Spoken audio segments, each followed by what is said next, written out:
黃偉文的前因後果。本節目內容純屬個人意見。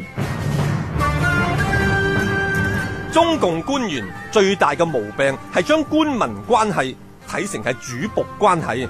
香港微共討好嘅一群豪門獵犬，亦習慣咗阿爺前阿爺後，覺得北京係賜予緊佢哋財富同權勢。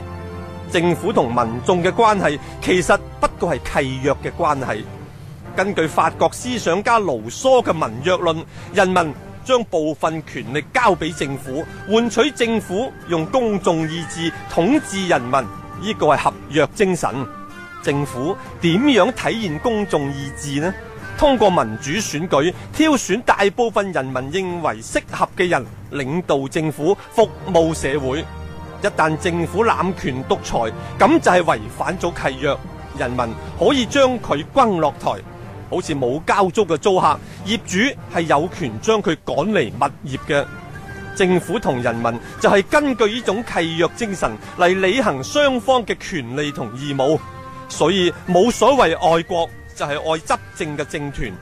業主唔需要愛佢哋嘅租客，大家按照合約精神辦事就可以啦。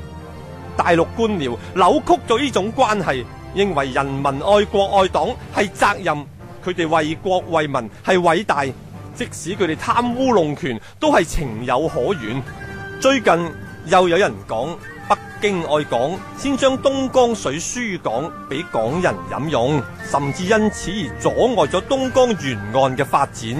呢個就係頭腦不清嘅盲目愛國教育之下嘅犧牲品啦。東江水賣港係由一家喺香港上市嘅公司嚟營運嘅，港府買水係冇議價能力，賣家一年要賣幾多，水務署完全要接收，數量遠遠超過香港所需要，每年用剩個水倒出大海不計其數。唔好講錢啊，單係資源嘅浪費就慘不忍睹。此外，價格高昂，遠遠超過新加坡海水嘅化淡成本。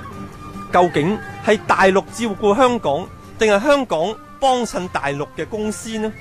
嗱，呢種係生意，雙方都喺度履行緊合約，互通有無，唔關係邊個偉大邊個得益，雙方嘅關係係平等嘅。一句講晒，大陸官僚就係趕唔上世界嘅水平。